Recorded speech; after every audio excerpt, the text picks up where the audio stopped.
Happy Victory Monday, Vikings fans. Welcome in the Vikings Now by Chat Sports. My name is Patrick Siepman. Coming up on today's show, we got an injury update around Sam Darnold and Justin Jefferson, as it's looking like we have some great news in the injury front for us Vikings fans. And then the Minnesota Vikings, Super Bowl contenders, the best team in the NFL. We'll be diving into the top overreactions that I am hearing from Week 3 as the Vikings dismantled the Houston Texans yesterday. But before we dive into that, guys, it's officially Packers Hate Week here on the channel. And there is no team I hate more, or no team I enjoy beating more as a Vikings fan than the Green Bay Packers. So if you guys could spam FGB down below in the comments section. I put the goal as 1,000 comments, specifically 1,000 FGB comments, and my bosses told me I was crazy. There is no chance we could get 1,000 FGB comments on today's show. If you guys want to help me prove them wrong and show some support for our Minnesota Vikings, type those FGBs down below in the comments section. All right, let's get the positive news around Justin Jefferson out of the way here first. If you guys noticed, halftime yesterday, Jefferson was grabbing his right hand. Looked like he jammed one of his fingers, but he got an x-ray after the game yesterday, and they were negative. So Jefferson still dealing with that quad, dealing with this jammed finger. I fully expect him to be ready to go for the Green Bay Packers and the New York Jets in London. Maybe he'll be banged up going into the bye week, but once that bye week clears, give him a full 2 weeks to, really recover and get his body right. I'm assuming he'll be 110% versus the Detroit Lions in Week 7. But this is the injury update. We are getting around Sam Darnold right now. And I do want to make this clear. We are filming this before Kevin O'Connell's press conference that should get underway any second now. So if we get anything different from this report, I will make a video for you guys ASAP. But actually, Pro Football Doc said this, and this was aggregated by Sports Injury Central, saying Vikings quarterback Sam Darnold will undergo an MRI on his left knee after a low hit from Houston's Danielle Hunter, but Pro Football Doc does not expect Darnold to miss next week's game versus the Packers, and that is absolutely huge. And then Seifert, beat reporter for the Vikings that works with ESPN, said this: at worst, a mild MCL strain for Sam Darnold per Dr. Chow. So this is great news. So what I'm hearing right now, Sam Darnold, at worst, it's a mild MCL strain. But again, if we get any more updates, if we get, a bombshell report from Kevin O'Connell later on today, I'll video guys coming out within the next hour, breaking that down. But let's just say, worst case scenario, Sam Darnold can't go against the Green Bay Packers. Here are your two options, Nick Mullins or Brett Rippon. I don't think the Vikings will bring in another quarterback, especially if this is a short-term injury for Darnold. And I don't think it will be Brett Rippon stepping in and playing for Darnold. I think it's going to be Nick Mullins. And I'll tell you what, Nick Mullins, he's a fun quarterback to watch. He's the typical, I'm going to throw for 300 yards, 3 touchdowns, but also probably throw 3 interceptions. And I do believe still, Kevin O'Connell, he can make any quarterback work for any given week. Even if Sam Darnold, maybe it's a little worse than what Kevin Seifert and Pro Football Doc are saying, I still got faith in Nick Mullins heading into Lambeau and getting a victory. But let's start off with Sam Darnold and just talk about what he's done this season. And, I am so proud of a guy that has been ridiculed. He has been scolded amongst NFL fans, NFL media members throughout his career, and he has just lit up the NFL this season. I truly believe he is the best story in the NFL so far. His completion percentage, ridiculous, 67.9, highest of his career. He has thrown for over 650 yards throughout 3 games, 8 touchdowns, 2 interceptions, and an unreal QBR of 73.1. But the raw numbers don't really tell the whole story. I think the advanced numbers do. His big-time throw percentage, 4.8. Up there is one of the highest in the National Football League. Average depth of target, 8.3. Again, in the upper half of the league. Adjusting completion percentage, fantastic, 77.8. And turnover-worthy throw percentage, 2.1. And it just gets me back to this take I've been saying all offseason.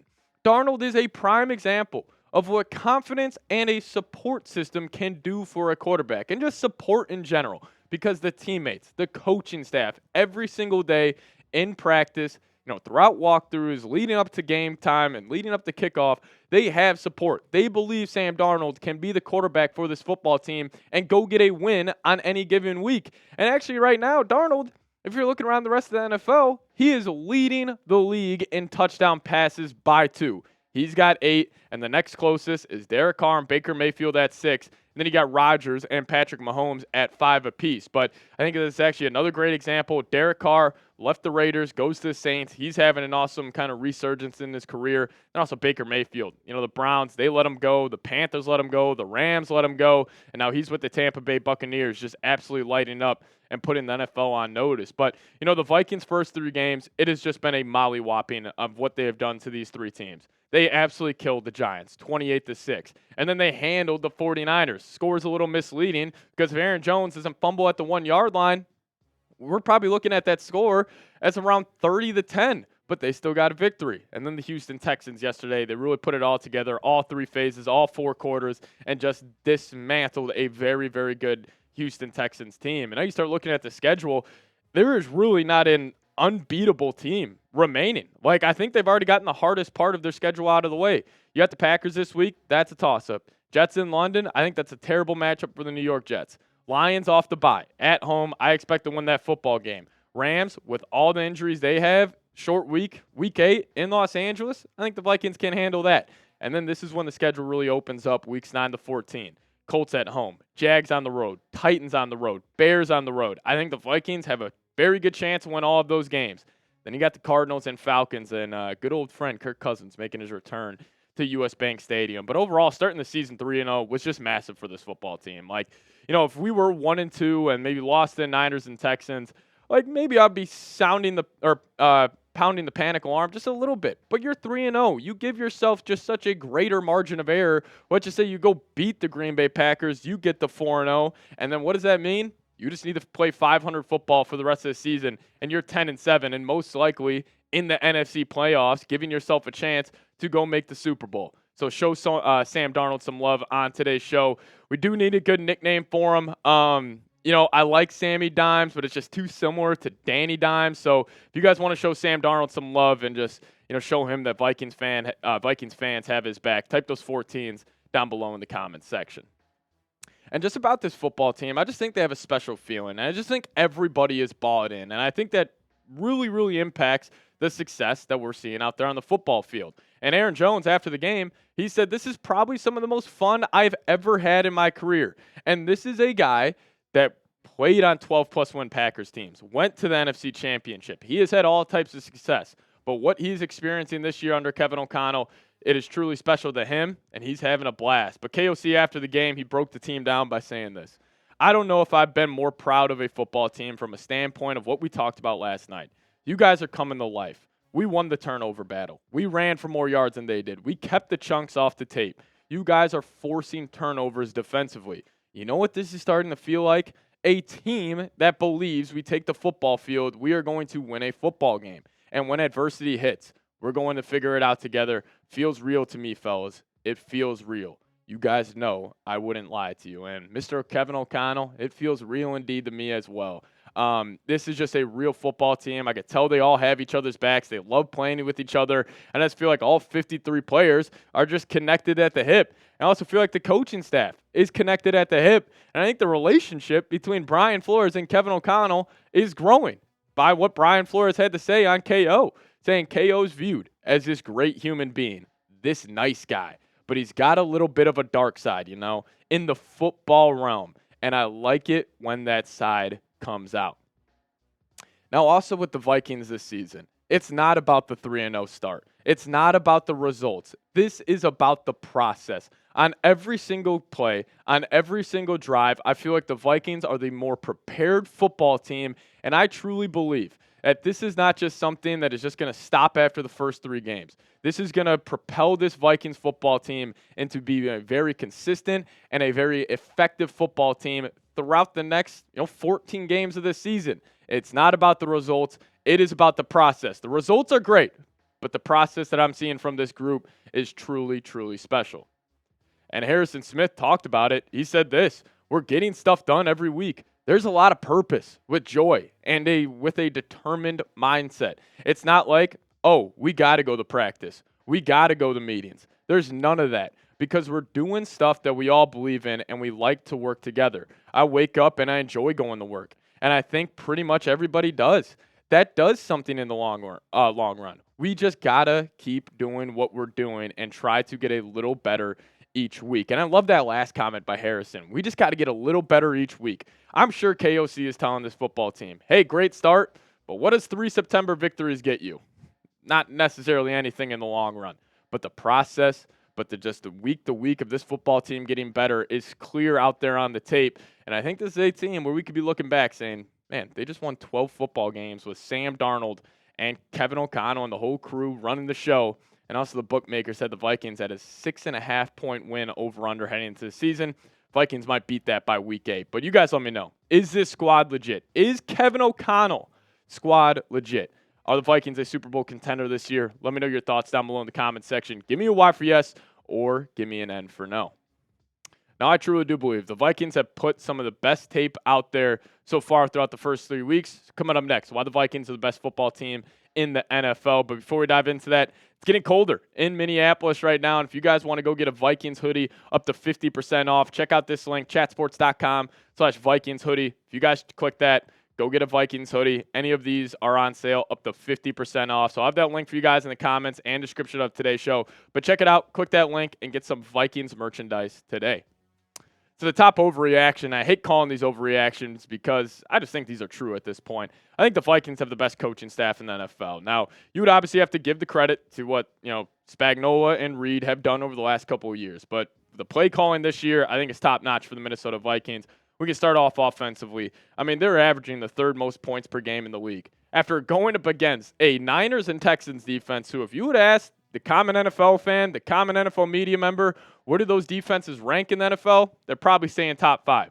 Kevin O'Connell has actually exposed those two, out-coaching both the defensive coordinators in both those games, and that's a big reason why the Vikings are almost averaging 30 throughout the first 3 games. And this is also without TJ Hockenson and Jordan Addison. I can't imagine how explosive this offense is going to feel and be once these two come back, because then Jalen Naylor, who has had 3 touchdowns in the first 3 games, he goes to wide receiver 3. He's going to dominate at that spot. We know how special Addison is. We know how special Hockenson is. I mean, it is a truly special start. But I also do think, more of the story has been about the defense and what Brian Flores has done. Now, I do think Flores, just the combination of his unique scheme, the crowd noise, and, just him forcing these quarterbacks to process post-snap is a big reason why the Vikings are 2nd in points per game. Going against Brock Purdy, C.J. Stroud, they've only allowed 10 points per outing, which is 2nd in the National Football League, to a team like the Pittsburgh Steelers, who really haven't played the offensive talent that the Vikings had. So it gets me to this. Give them lifetime contracts. And obviously this is an overreaction. You're not going to sign a guy just a blank check, blank amount of years. But, I got full faith in these guys. I got full faith in their process. And they're truly, 2 of the best play callers on the offensive and defensive side of the football in the entire league.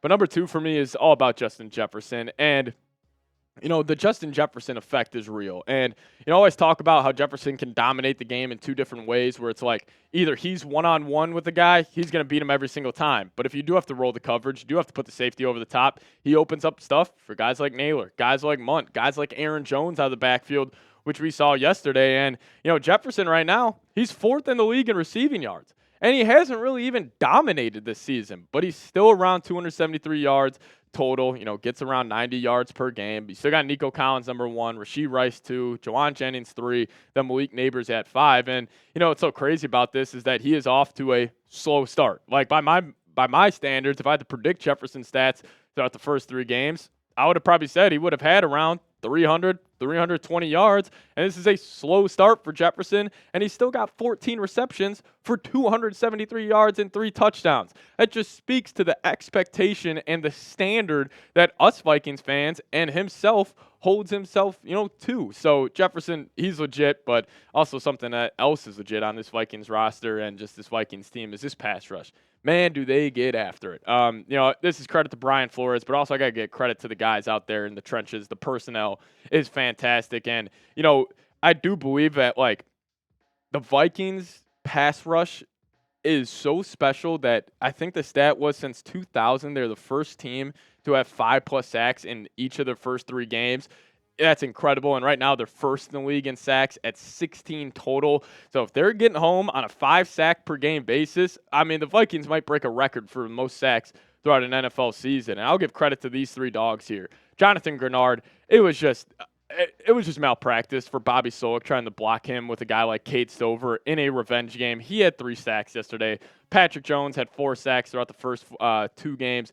Didn't get home yesterday, but he's still been great. Then Van Ginkel, 3 sacks. He's a dog. So you got 3 great pass rushers right here, and you're not even really playing the first-round pick Dallas Turner. This team is deep. They got top-end talent, and they're clicking on all cylinders. And I do believe, like, the front 7 of this football team is the backbone. And I never thought I would say that because normally in the past, it was the weapons on the outside. They were a finesse football team. But I think that's kind of changing where the Vikings are physical. They hit you. They get the run game going. And then you got this pass rush where you get them in the 3rd and longs. They just pin their ears back, and it just causes havoc for other teams' offenses. And then also this, we got a run game for the first time in a while. I mean, the Vikings are finally averaging over 125 rushing yards per game, and a big reason is for that is because we actually have 2 real running backs now in Jones and Ty Chandler, who are off 2 great starts to the NFL season. Aaron Jones, 42 carries, 5.4 yards per clip, and he also does have nearly 100 yards in the receiving category. And then Ty Chandler, when he gets in there, he's been fantastic as well. But all of that said to get to this. The Super Bowl is on the table this season. I am not just saying that. I'm not drinking purple Kool-Aid. I'm going off what I have seen from this football team throughout the first 3 weeks. And throw your preseason expectations out the window. I don't care if even you were the most optimistic Vikings fan and you had this team going 10-7 like I did. That was a terrible prediction by me. I think this team has the chance to go 12-5, 11-6, if not better than that. They are the best football team in the NFL right now. Fully believe it. Both sides of the football. They're 2nd in points per game defensively, 3rd in points per game offensively. It's just a complete football team. But hey, if you guys made it to the end of today's show, give me a skull down below in the comment section. Packers this week, ton of injury news. So again, make sure you guys are subscribed as well. If you guys want more content around the Minnesota Vikings on Twitter, hit me up over there. That's the handle, @PatSeeps. See you guys next time. Skol Vikes.